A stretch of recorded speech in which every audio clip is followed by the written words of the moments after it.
Buenas tardes, señoritas y señores estudiantes. Buenas tardes, compañeras y compañeros del Centro de Química. Por favor, me señalan si es que me escuchan bien y si la compartición es buena.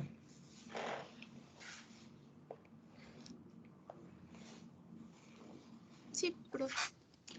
Estamos bien, muy amable, muchas gracias. Bueno, vamos a revisar conforme hemos ido avanzando en las fuerzas intermoleculares a una fuerza muy importante. Todas son importantes, pero esta se aprecia por el efecto que tiene en las especies químicas en las cuales se forman los puentes o enlaces de hidrógeno. Aquí tenemos de partida una figura muy importante, la 11.6, en donde se ven los puntos de ebullición de los compuestos con hidrógeno. ¿Por qué se toma en cuenta? Porque evidentemente vamos a estudiar las uniones que forma el hidrógeno conforme esté unido a otro elemento y átomos electronegativos de importancia, como son el nitrógeno, el oxígeno, el flúor, es decir, de los más electronegativos. Entonces, la unión del hidrógeno con estos elementos forman lo que se llama los puentes de hidrógeno. Entonces, por ello, en la figura 11.6 se presenta una gráfica muy interesante sobre los puntos de ebullición, los datos referentes al punto de ebullición de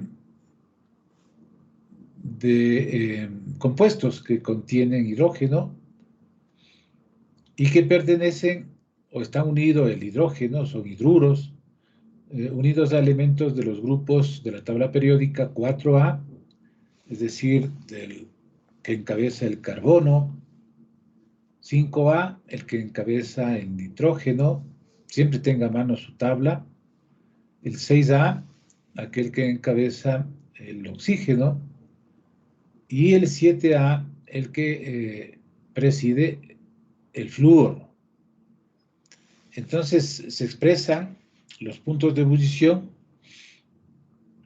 cuyos valores tenemos aquí, versus el período también al cual pertenece cada uno de estos elementos, ¿no? Usted recuerda que todos ellos, los que encabezan, están en el grupo en el período número 2. Observe tanto el carbono, el nitrógeno, el oxígeno, el flúor, ¿ya? Y luego los otros que van hacia abajo en el grupo estarán en el grupo, en el período, perdón, 3, en el 4 y en el 5. Iniciando por el 4A, ¿sí? ¿Qué apreciamos? El hidruro del carbono es el metano. Observe que tiene una temperatura de ebullición. Observe que este es un gas en condiciones normales. Si nosotros descendemos la temperatura y si es del caso se aplica una mayor presión, lo tendremos en estado líquido. Y una vez en estado líquido, a temperaturas menores a 170, 180 grados, a menos 170, menos 180 grados, si nosotros comenzamos a subir la temperatura, este metano en estado líquido hervirá a más o menos menos 160 grados centígrados, observe. El siguiente hidruro, que es el silano o silicio metano, hervirá a cerca de menos 110, menos 115 grados centígrados. El germano o germanano a cerca de menos 100 grados centígrados. Y el estagnano, ¿sí? A cerca de 80, a menos 80 grados centígrados, es decir, todos estos en temperaturas menores a 0 grados, ¿no? Pero, ¿qué pasa? Mientras va aumentando la masa molar, el tamaño, la temperatura de ebullición va aumentando. Esta es una curva normal, si podemos decir así, de los puntos de ebullición.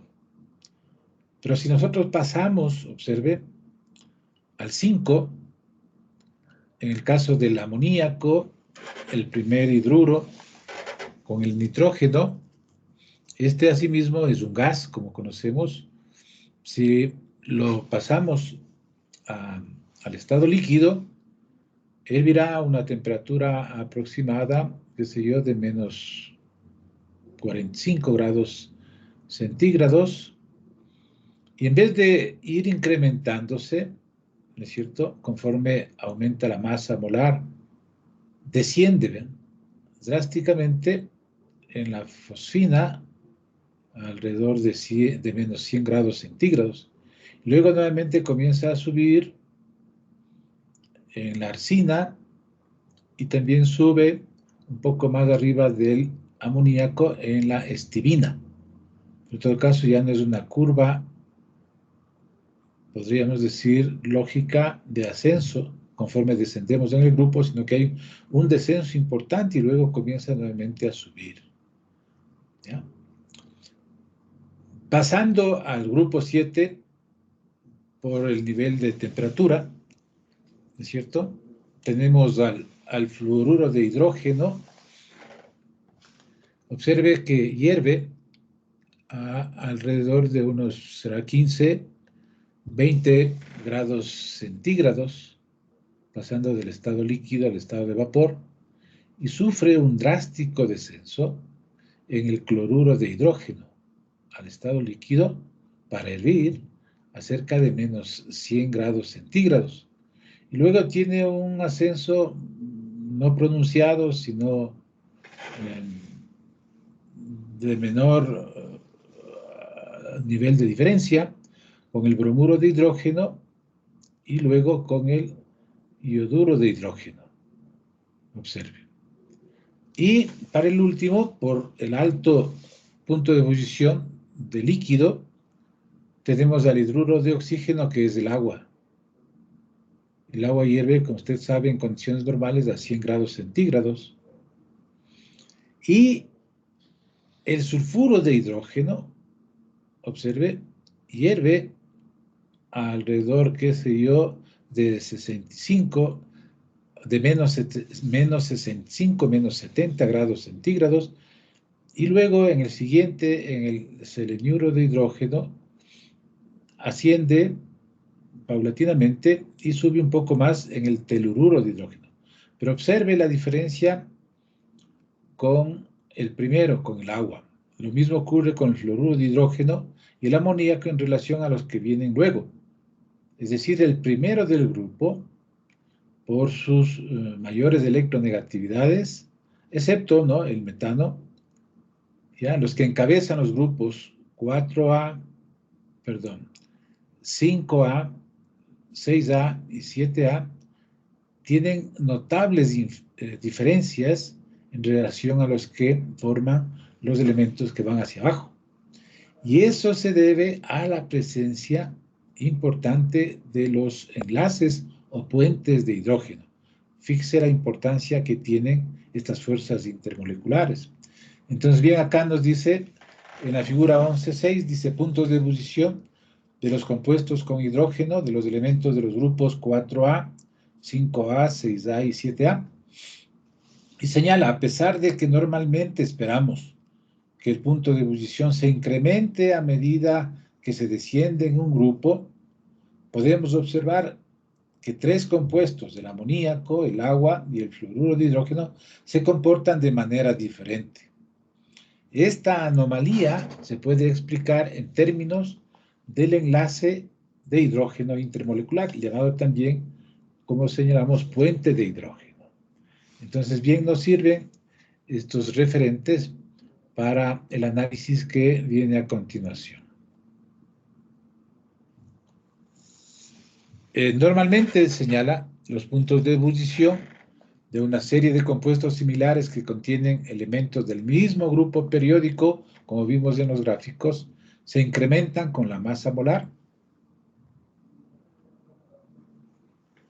Este incremento en el punto de ebullición se debe al aumento en las fuerzas de dispersión de moléculas con más electrones. Como veíamos en el caso del grupo 4A con el carbono, el silicio, ¿sí? Y veíamos cómo ascendía el punto de ebullición con el incremento de la masa molar o con el incremento de más electrones, ¿ya? Entonces, dice, los compuestos con hidrógeno de los elementos del 4A siguen esa tendencia, como se puede apreciar en la figura que analizamos. El compuesto más ligero, el metano, tiene el punto de ebullición más bajo, y el compuesto más pesado, el estagnano, tiene el punto de ebullición más alto.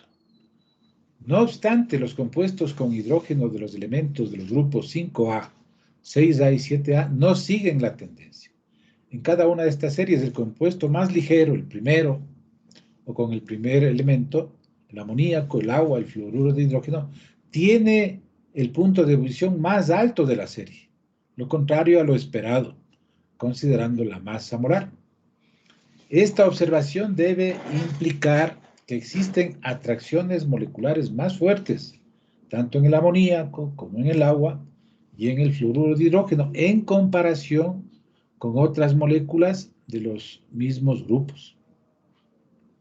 De hecho, este tipo particularmente fuerte de atracción intermolecular se denomina enlace o puente de hidrógeno, el cual es un tipo especial de interacción dipolo-dipolo. Es decir, conocemos las interacciones dipolo-dipolo comunes, pero estas se diferencian por esta forma no secuencial ni de tendencia que tiene el caso del grupo del carbono, ¿no? Es por eso considerada y estudiada aparte. Entonces, es un tipo especial de interacción dipolo-dipolo, entre quienes siempre va a estar presente por su nombre, ¿no es cierto?, por su identificación, el hidrógeno de un enlace polar, ¿ya? Entonces está el hidrógeno en un enlace polar, como es el caso, observe acá, el nitrógeno unido al hidrógeno, el oxígeno unido al hidrógeno o el flúor unido al hidrógeno. Y un átomo electronegativo, de los más fuertes en cuanto a electronegatividad, como son el oxígeno, el nitrógeno o el flúor. Y esta interacción se describe, se representa como sigue. A cualquiera de estos elementos, oxígeno, nitrógeno, flúor, unido al hidrógeno, formando un enlace polar, en donde A, de hecho, es más electronegativo, por tanto, la tendencia será a que los electrones de este enlace estén más cerca a A. ¿Es cierto? Entonces, esta molécula con este enlace polar se acerca a un elemento B que tiene un par de electrones no compartidos o libres disponibles. Entonces, como aquí tenemos un polo positivo en la ubicación del hidrógeno, es atraído por estas dos cargas negativas que constituyen los electrones de par no compartido y se forma esta interacción, que vemos aquí punteada en rojo, que es el puente o enlace de hidrógeno. O también se puede dar que este mismo enlace polar AH esté formando un puente de hidrógeno con otro átomo A que tenga también un par de electrones, por lo menos, no compartidos que ejerzan la atracción hacia el hidrógeno, formándose puente de hidrógeno. Entonces, muy bien, dice, A y B representan oxígeno, nitrógeno, flúor. AH es una molécula o parte de una molécula y B es parte de otra molécula. La línea punteada, ¿no es cierto?, representa el enlace de hidrógeno. Los tres átomos casi siempre están situados en línea recta, ¿sí? Generalmente es una estructura en esta incidencia del enlace de hidrógeno lineal, recta, ¿sí? Pero el ángulo AHB o AHA puede desviarse un poco de la linealidad hasta 30 grados de ángulo, observe.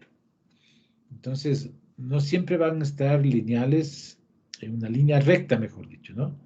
Puede haber la formación de un ángulo hasta 30 grados centígrados, perdón, hasta 30 grados de angulares, ¿no es cierto? Observe que los átomos de oxígeno, nitrógeno y flúor poseen al menos un par de electrones libres o par de electrones no compartidos, como señalo, capaces de interactuar con el átomo de hidrógeno en el enlace de hidrógeno.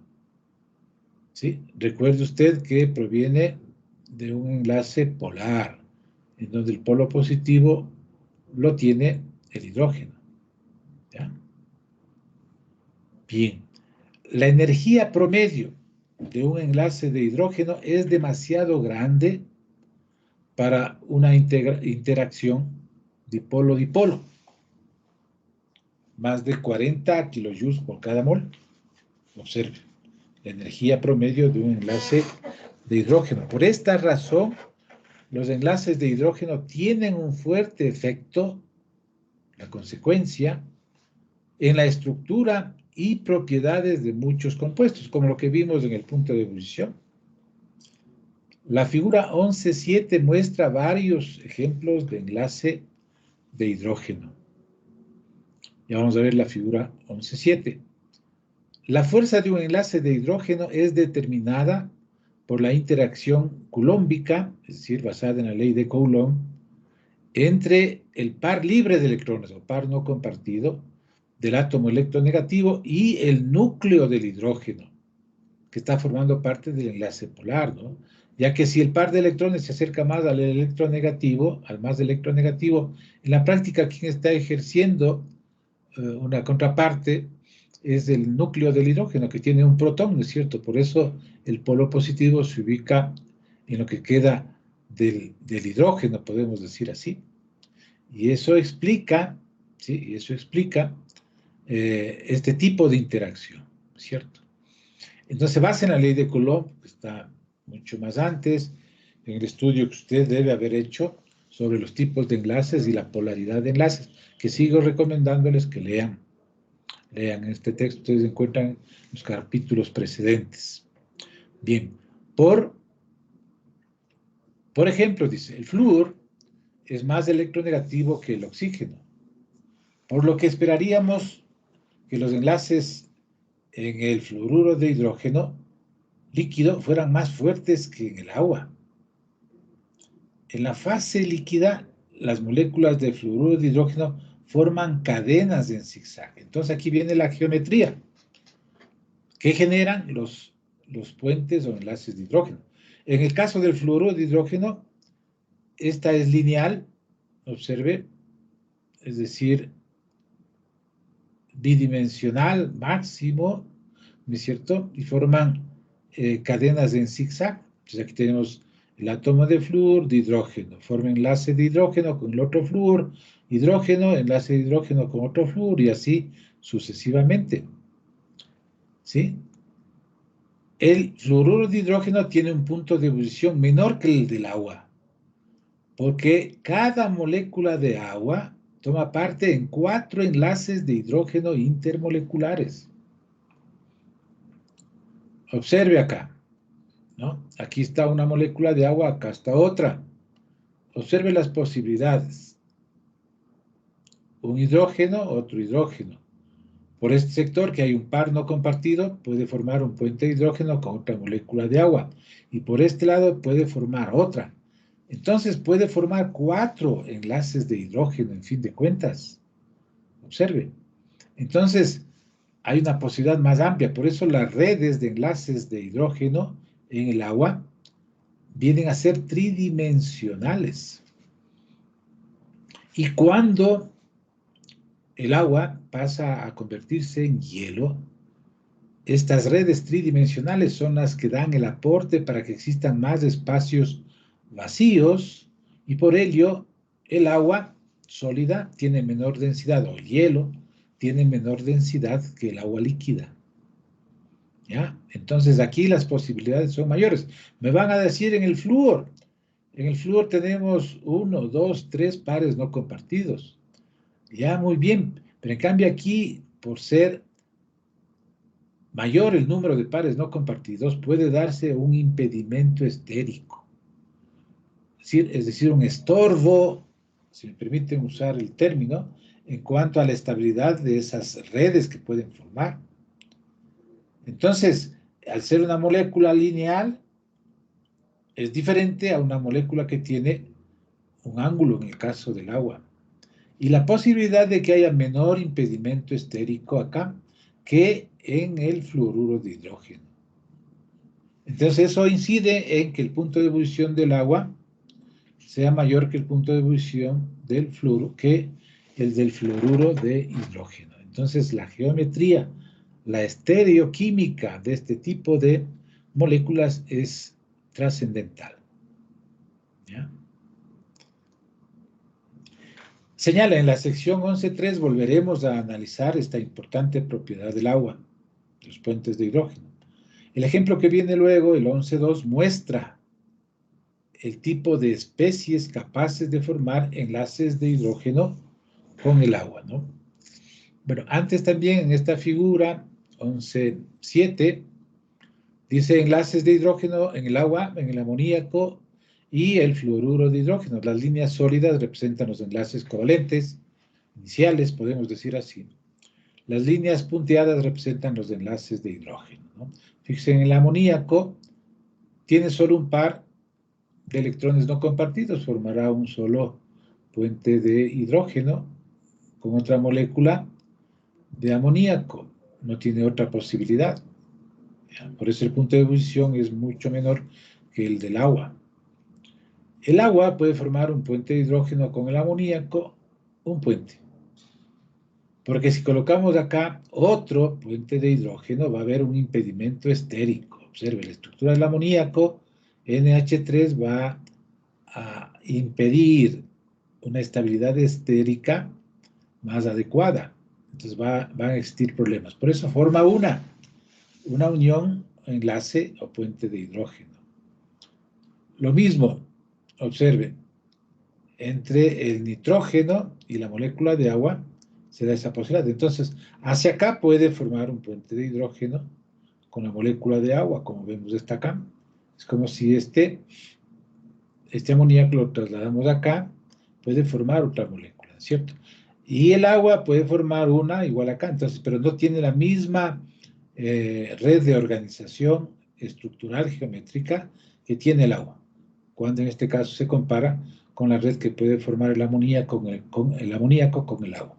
En el caso del fluoruro de hidrógeno con el amoníaco, puede establecer este nexo, y no los otros por los impedimentos estéricos, ¿no? De igual manera, visto desde el nitrógeno hacia el fluoruro de hidrógeno. Algo parecido que ocurría con el amoníaco, con el agua, ¿no? Ocurre con el fluoruro de hidrógeno.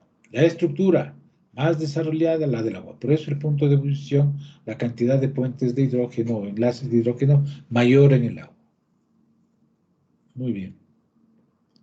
Veamos el ejemplo 11.2. Ya, aquí tenemos varias especies químicas y nos pregunta, dice, ¿cuáles de las siguientes especies pueden formar enlaces de hidrógeno con el agua? Específicamente con el agua. ¿Cuáles de estos que vienen a continuación pueden formar enlaces de hidrógeno? Entonces tenemos aquí un éter etílico, ¿ya? Éter metílico. Aquí tenemos el metano, aquí el anión fluoruro. Acá tenemos el ácido fórmico, el que emanan las hormigas como un mecanismo de defensa, ácido fórmico. Aquí tenemos el catión sodio. ¿Cuáles de estas especies pueden formar enlaces de hidrógeno con el agua? Muy bien, nos preguntan aquello. Entonces, ¿qué estrategia plantea el texto? Dice, una especie puede formar enlaces de hidrógeno con el agua si contiene uno de los tres elementos electronegativos que ya se han citado. El del 7A, el flúor, el del 6A, el oxígeno, y el del 5A, nitrógeno. Son los que pueden dar lugar a la formación de puentes de hidrógeno. O tiene también, la otra alternativa, la especie, un átomo de hidrógeno enlazado a uno de esos tres elementos. ¿Ya? Muy bien, entonces, por tanto, la solución dice, no hay elementos electronegativos, flúor, oxígeno o nitrógeno, ¿en dónde? En el metano o en el catión sodio. Por lo tanto, solo las especies, el éter, el fluoruro y el ácido fórmico pueden formar enlaces de hidrógeno con el agua. Veamos. Aquí tenemos el ácido fórmico, observe. Este tiene la capacidad de formar enlaces de hidrógeno por dos sectores de su estructura. ¿Ya? Aquí este oxígeno tiene dos pares no compartidos, entonces el agua puede formar sin ninguna dificultad estérica, ¿ya? Un puente de hidrógeno. Y también en el ácido fórmico, en el grupo COH, ¿no es cierto? Tiene la posibilidad del hidrógeno de formar con otra molécula de agua un puente de hidrógeno. Por tanto, se puede tener en cuenta esta posibilidad del ácido fórmico, importante. Por eso vamos a tener un punto de ebullición, si vamos a determinarlo, alto, en relación a otros similares, a otros éteres, por ejemplo, ¿no? Muy bien. Veamos en el caso del fluoruro, del anión fluoruro. Este, de hecho, tiene una acción electronegativa alta, una densidad electrónica alta. Entonces, por cualquiera de los sitios en donde tiene sus pares emparejados, ¿sí? Los dos electrones emparejados, hablemos bien, ¿sí?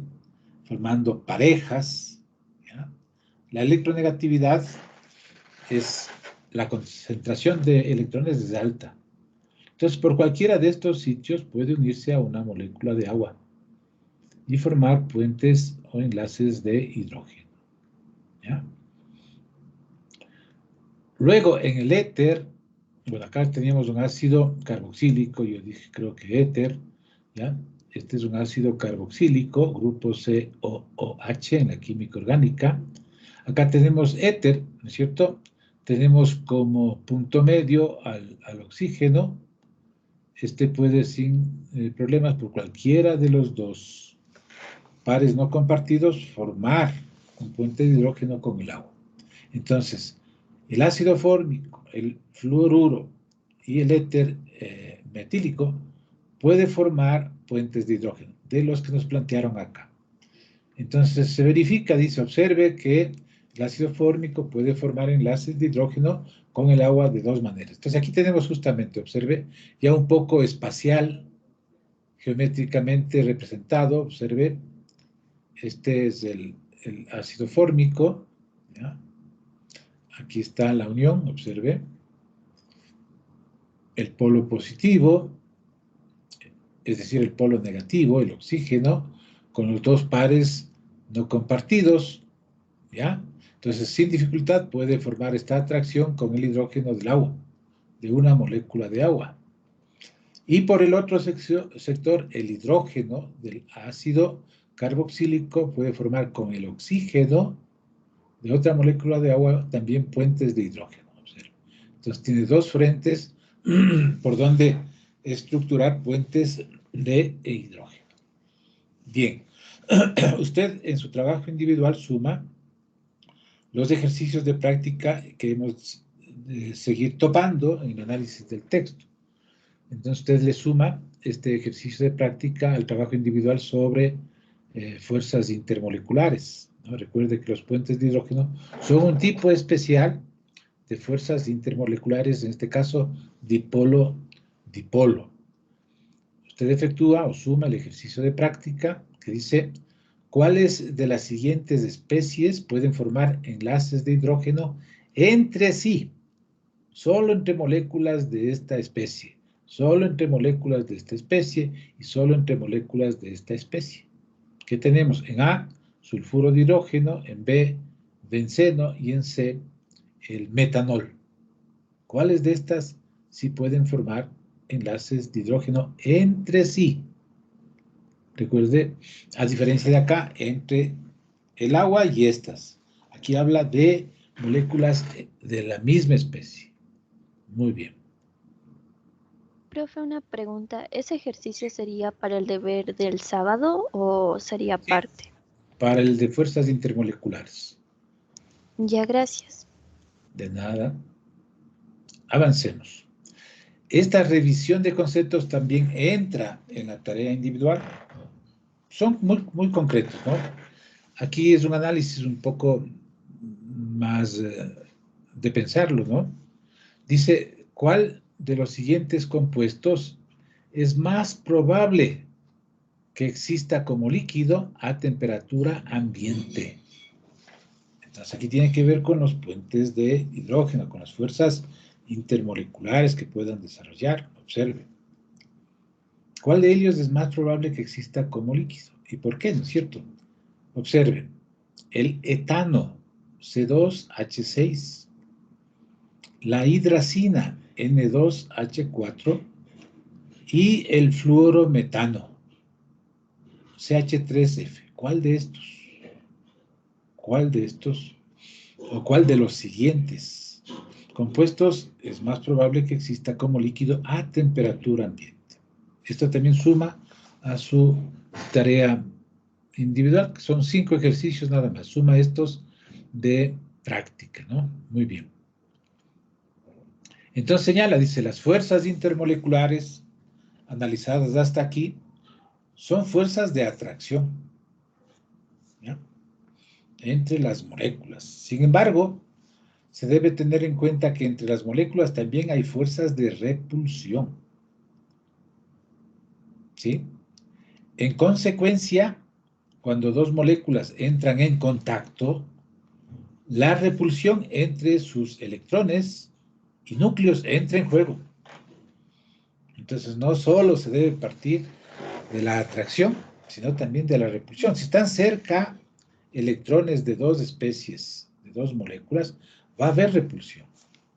A más de que puedan existir fuerzas atractivas, fuerzas intermoleculares de atracción, también pueden haber, y de hecho hay, fuerzas de repulsión, ¿ya? Ya sea por el acercamiento entre electrones de diferentes especies o entre núcleos. Entonces, como bien señala aquí, hay que tomar en cuenta. Estas fuerzas de repulsión aumenta, o la magnitud aumenta muy rápido, a medida que disminuye la distancia que separa las moléculas en una fase condensada. ¿Sí? Entonces, cuando nosotros pasamos a una fase condensada, ¿cuáles eran las fases condensadas? Recuerde el estado líquido y el estado sólido, ¿ya? Entonces, cuando disminuye la distancia, de hecho, ¿no? De hecho, cuando disminuye la distancia que separa las moléculas en una fase líquida o sólida, de hecho aumentan las fuerzas de repulsión. A esto se debe que los líquidos y sólidos sean muy difíciles de comprimir, porque de hecho ya están comprimidos, ¿sí? Ya no hay mucho espacio que quede entre moléculas. En esas fases las moléculas ya están muy juntas y se resisten a que se les comprima aún más, porque ahí ya están interactuando también las fuerzas repulsivas. Entonces tenemos las fuerzas repulsivas que se oponen a las fuerzas compresivas. Entonces siempre hay que pensar en las interacciones de fuerzas, tanto de atracción como de repulsión. Siempre, siempre. Principalmente en los estados condensados. Ya sabemos que el punto de partida de los gases, del estudio de los gases, es que se asume de que no hay fuerzas atractivas entre las moléculas en esta fase, ¿no? Y que todas están libres de ocupar todo el espacio disponible, sin ninguna ligazón que haga que se atraigan, ¿no? Entonces, parte de ese criterio a priori, inicial o punto de partida, ¿no? que no es del todo real en todos los casos. Pero en todo caso, las fuerzas repulsivas o las fuerzas de dispersión son mayores que las fuerzas atractivas. Bien, entonces, estas fuerzas van a generar propiedades en los líquidos, en las fases condensadas, y concretamente aquí en los líquidos, que son sujetos de estudio en nuestra unidad sobre disoluciones. ¿Ya? Entonces aquí vemos las fuerzas. Observe, una de las fuerzas manifiestas aquí en esta figura 11.8, dice acción de fuerzas intermoleculares sobre una molécula en la capa superficial de un líquido y en su región interna. Observe, hay fuerzas de atracción en el seno de este líquido, ¿ya?, de esta molécula que se ha tomado como referente, que está en la superficie. Hay fuerzas atractivas y también repulsivas entre las vecinas que están al mismo nivel superficial y también con las que están hacia abajo, ¿ya? Entonces esta tensión hace que se forme una película, una capa superficial. Es la que se llama la tensión superficial. Las moléculas internas, como esta, observen, tienen fuerzas en relación a las moléculas tridimensionalmente ubicadas a su alrededor. Entonces, sí difieren de las fuerzas, o son mayores que las fuerzas que están en la parte externa, en la superficie, ¿no? De eso vamos a ver propiedades de los líquidos, tanto la tensión superficial como la viscosidad, ¿ya? Dice, las fuerzas intermoleculares que hemos estudiado determinan varias de las características tanto estructurales como las características o propiedades de los líquidos, ¿ya? En esta sección veremos dos fenómenos comunes relacionados con los líquidos, dos hechos que se manifiestan relacionados con los líquidos y estas fuerzas, la tensión superficial y la viscosidad. Más tarde, dice, analizaremos la estructura y las propiedades del agua, de manera concreta, porque hablamos de disoluciones y el disolvente más conocido, más familiar, es del agua. Entonces, sí es importante hablar del agua en el contexto de estas fuerzas para analizar sus propiedades, ¿no? Bien, la tensión superficial. Entonces, aquí vemos una manifestación de la tensión superficial. Observe a este insecto que está sobre el agua. No es un insecto pequeño, no muy pesado, y tiene una estructura anatómica en sus patas capaz de no sumergirse en el agua. Entonces aprovecha que existe una tensión superficial en el agua, una especie de película, una especie de corteza, podemos llamar así, de película sobre el agua, una tensión. Entonces eso impide que el insecto hunda sus patas. Y por eso el insecto puede trasladarse, correr inclusive sobre el agua.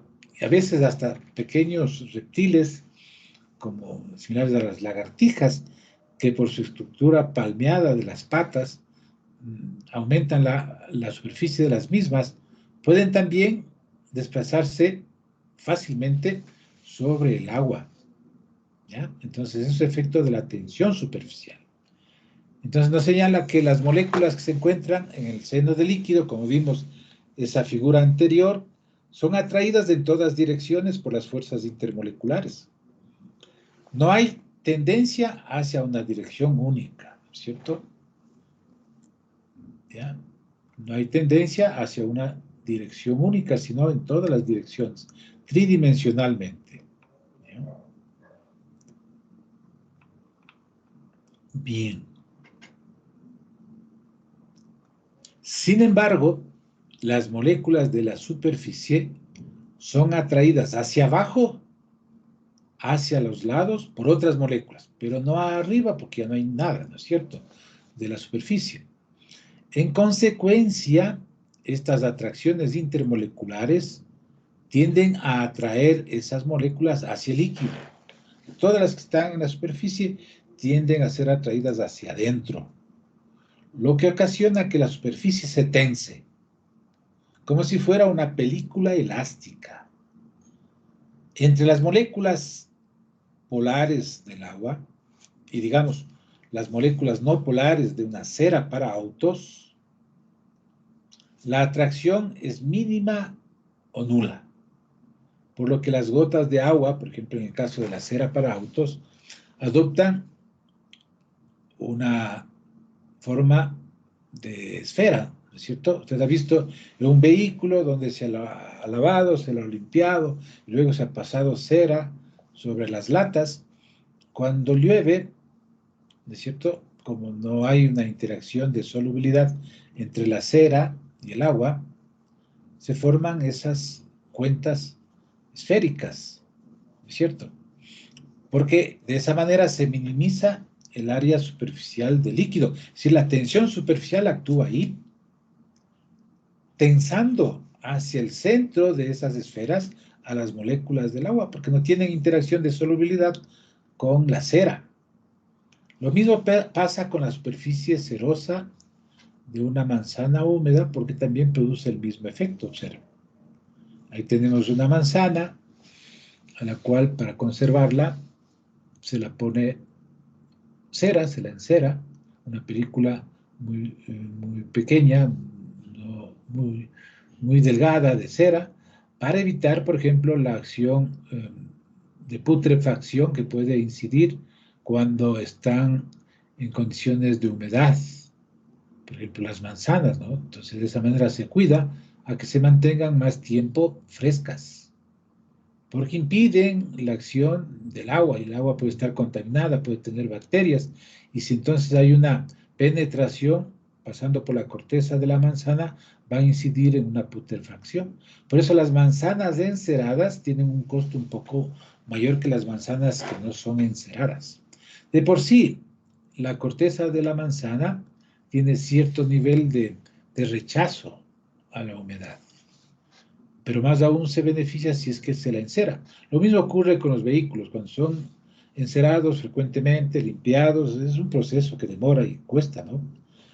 Entonces hay menos interacción del agua para producir la corrosión de los metales, principalmente en la superficie, ¿no? ¿Ya? Entonces sí ayuda a mantener esas superficies menos sujetas a la corrosión, en el caso del enceramiento de los vehículos, de las superficies de las latas de los vehículos, ¿no? Muy bien.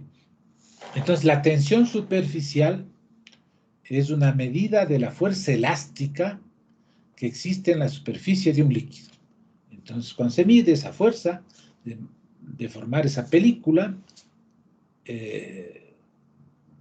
se establecen las dimensiones de esa fuerza llamada tensión superficial. La tensión superficial, por tanto, es la cantidad de energía necesaria para estirar o aumentar la superficie de un líquido por unidad de área. Entonces, energía por unidad de área para tensar la superficie de un líquido. Por ejemplo, la superficie en centímetros cuadrados. Los líquidos que tienen fuerzas intermoleculares grandes, observe, también poseen tensiones superficiales altas, como es el caso del agua. ¿Sí? El agua tiene una fuerte tensión superficial, porque tiene también fuerzas intermoleculares grandes, inclusive sumadas a los puentes de hidrógeno. Como consecuencia de los enlaces de hidrógeno, el agua tiene una tensión superficial mucho mayor que la mayoría de los líquidos. ¿Cómo también se puede ver la acción de la tensión superficial? Cuando utilizamos capilares. ¿Sí? Los capilares, como su nombre lo indica, son tubos de dimensiones de sección muy pequeña, como un cabello, ¿no? Por eso viene el término de capilar. ¿Ya? La acción capilar es otro ejemplo de la tensión superficial. La figura 11.10a muestra el agua que sube espontáneamente en un tubo capilar cuando una delgada película de agua se adhiere a las paredes del tubo de vidrio. Observe aquí, en A tenemos agua y tenemos, claro, agrandada la figura para poder presentar el efecto que queremos ver de la acción capilar. Este es el capilar, ¿no es cierto? Un tubo de vidrio de una sección muy pequeña, lo más parecido a un cabello. Introducido este tubo en un recipiente con agua, vemos cómo asciende por capilaridad, se dice, por esta fuerza adhesiva de la tensión superficial, que provoca la tensión superficial, que hace que se forme este menisco, esta línea de la superficie, por la adherencia de las moléculas de agua a las paredes del capilar, ¿no es cierto? Y asciende, ¿ya? La capilaridad se utiliza en muchos procesos, es muy útil, ¿no? Y vemos cómo asciende a un nivel superior que el nivel externo y formando un menisco cóncavo, en el caso del agua, ¿de acuerdo? Por los valores que tiene de adherencia y de tensión superficial. Entonces dice A, cuando la adhesión es más fuerte que la cohesión, entonces diremos, ¿no? Siempre va a haber también fuerzas hacia el interno que tratan de hacerle fuerza a las moléculas superficiales para hacerlas descender, ¿ya? Atraerlas al seno del líquido. Entonces, en este caso, cuando existe una capilaridad, una acción capilar, mejor, ¿ya? En un tubo así de una sección tan pequeña, de un capilar propiamente dicho, la fuerza de adherencia es mayor que la fuerza de cohesión. Entonces se forma, dice, líquido, por ejemplo el agua, sube por el tubo capilar. El caso B, cuando la cohesión, la fuerza atractiva hacia el seno del líquido, es mayor que la adhesión, como en el caso del mercurio, ¿ya? Se observa una depresión del líquido en el tubo capilar. Observe, el nivel al que llega el mercurio es este, ¿sí? Inferior al que tiene en la parte externa. No confundir con el experimento ¿de qué? De la comprobación de la presión atmosférica, ¿sí? Que efectuaba con un tubo con mercurio. Ese tubo no es un tubo capilar, sino un tubo de una sección ya mayor, ¿no es cierto? El capilar es de una sección muy pequeña, en el experimento de Torricelli, ¿no? Entonces ahí subía el mercurio hasta una determinada altura en base a la presión que ejercía la atmósfera sobre la superficie externa del tubo que contenía mercurio, ¿no? Acá hablamos de una acción capilar. Entonces, cuando la acción capilar se efectúa con mercurio, la fuerza de cohesión de las moléculas del mercurio es mayor que las fuerzas de adhesión a las paredes. Por ello se produce también esta depresión. El líquido no sube capilarmente, como es el caso del agua, y la forma del menisco es convexa. ¿De acuerdo? Aquí es cóncava y aquí es convexa, ¿no es cierto? Entonces señala acá, cuando la cohesión es mayor que la adhesión, como en el caso del mercurio, se observa una depresión del líquido en el tubo capilar y observe que el menisco del tubo de agua es cóncavo, ¿sí?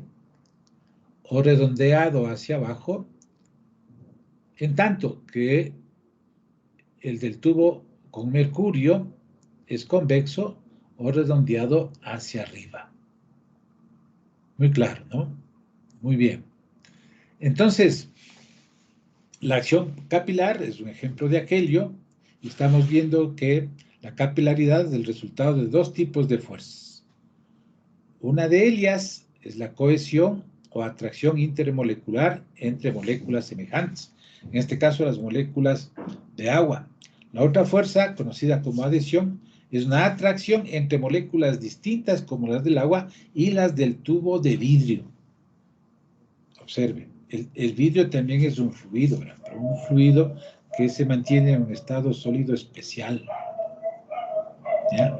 En un vidrio, por ejemplo, un vidrio de una ventana, con el transcurrir del tiempo, ese fluido tiende por la acción de la gravedad a ir mayor cantidad de masa hacia la parte inferior del del vidrio de una ventana. Por eso es que la parte inferior se vuelve más gruesa y la superior más delgada, pudiendo producirse rupturas de los vidrios. Por eso cada cierto tiempo hay que cambiar los vidrios, ¿sí?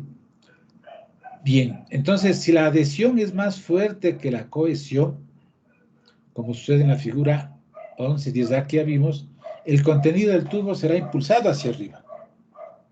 Este proceso continúa hasta que la fuerza adhesiva se contrarresta por el peso del agua en el tubo. Entonces hasta ahí sube, ¿sí? En la acción capilar hasta ahí sube porque se ha contrarrestado el peso del agua con la fuerza adhesiva. Hasta ahí va.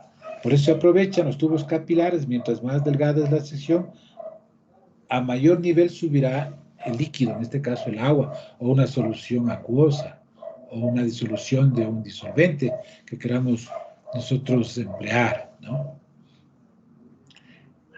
Bien, sin embargo, esta acción no es universal entre los líquidos, como se muestra en la figura 11B, 11-10B, para el mercurio. En el caso del mercurio, la cohesión es mayor que la adhesión entre el mercurio y el vidrio.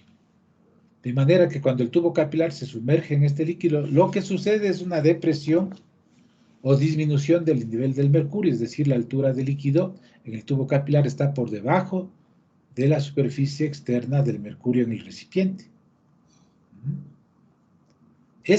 La tensión superficial y estas fuerzas de adhesión y de cohesión en la acción capilar. Muy importante poder hablar de esto para entender los comportamientos de los líquidos en base a las fuerzas intermoleculares. La otra propiedad importante es la viscosidad. Entonces hay una expresión que dice muy bien, lento como la melaza en enero. Cuando hace más frío, la melaza, este líquido espeso, producto de la obtención de azúcar a partir de la caña, ¿no es cierto? La melaza, cuando hace más frío, ¿no es cierto? La melaza se hace más viscosa. En cambio, cuando se está en verano, principalmente en el hemisferio norte, aumenta la temperatura. Observen, hoy está cerca de 50 grados en ciertas regiones de Estados Unidos, de Canadá. Entonces la melaza se vuelve menos viscosa. Esta propiedad de la viscosidad es una medida de la resistencia de los líquidos a fluir. Muy claro. Cuanto más viscoso es un líquido, más lento es su flujo. La viscosidad de un líquido suele disminuir con el aumento de la temperatura. Por esta razón, la melaza caliente fluye más rápido que cuando está fría.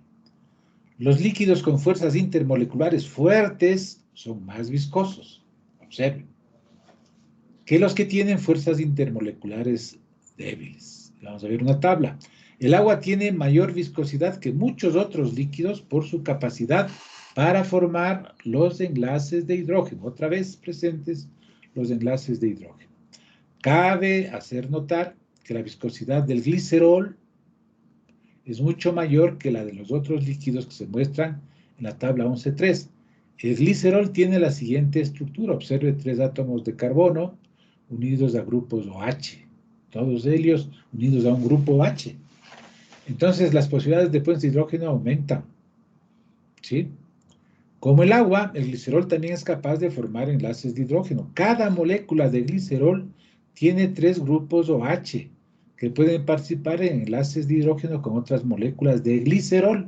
Observe, ya no solo con el agua, sino con otras moléculas de glicerol. Entonces se forma una mayor unión entre las moléculas. 3 puntos de contacto y de acercamiento, observe. Muy bien.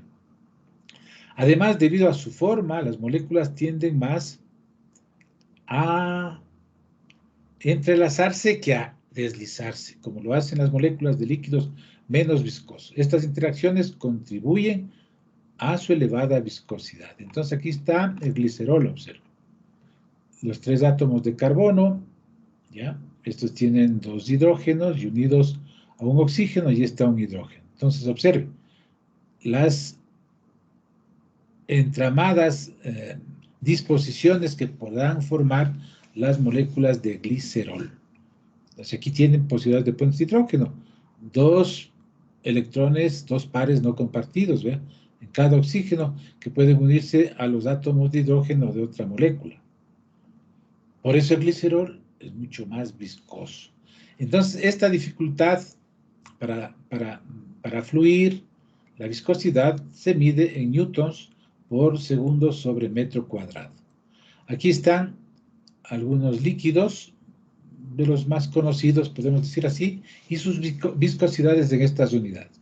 Observe, un líquido volátil como la acetona, C3H6O, ¿ya? 316 por 10 a la menos 4, su viscosidad. Entonces es poco viscoso, mejor es volátil. Lo mismo el benceno, pero un poco más viscoso que la acetona, 625 por 10 a la menos 4. La sangre, observe, ya es más viscoso, 4 por 10 a la menos 3. El tetracloruro de carbono, 969 por 10 a la menos 4, están dentro de estos los de acá. El éter dietílico, 233 por 10 a la menos 4, por acá, en este grupo. El etanol, 1.20 por 10 a la menos 3. ¿Ya? El glicerol, observe, 1.49, alta su viscosidad. El mercurio, 1.55 por 10 a la menos 3, está en este grupo, de los de menos 3. Y el agua, 1.01 por 10 a la menos 3. Observen. Podemos hacer comparaciones allí. Muy bien.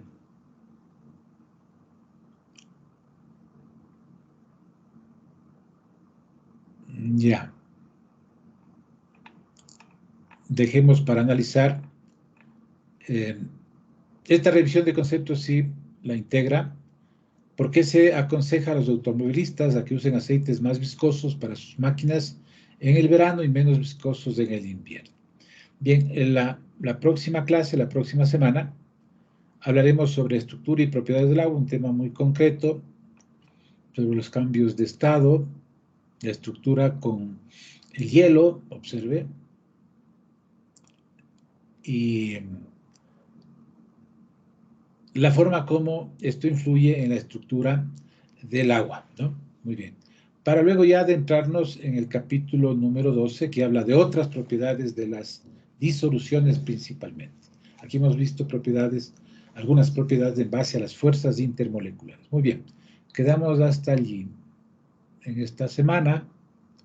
Entonces usted tiene en el glosario final de este capítulo 11 un grupo de, creo que son 13 o 14 ejercicios. Usted escoge 5, más los otros temas que hemos solicitado, ponga la revisión de conceptos y los ejercicios de práctica, o los ejemplos que están aquí previstos, y los suma a ese trabajo, ¿no? Estos ejercicios de práctica y la revisión de conceptos para el trabajo individual y el trabajo grupal que tiene que efectuar. Veamos acá las fechas, cómo están.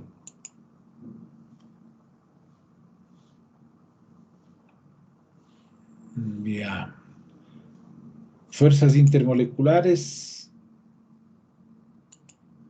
ya van hasta el día de mañana. Un organizador gráfico muy concreto, muy claro, ¿no? Escogen uno y lo presentan. Vamos a cambiar hasta las 8 de la noche, ¿sí? Vamos a subir a las 20 horas del día de mañana, o un poquito más. Pasémosles a las 9. Ya les voy a pasar. Muy buenas tardes. ¿Sí? Sí, es que en Teams la hora está para las 23:59. ¿Podría ponernos para esa hora igual, por favor?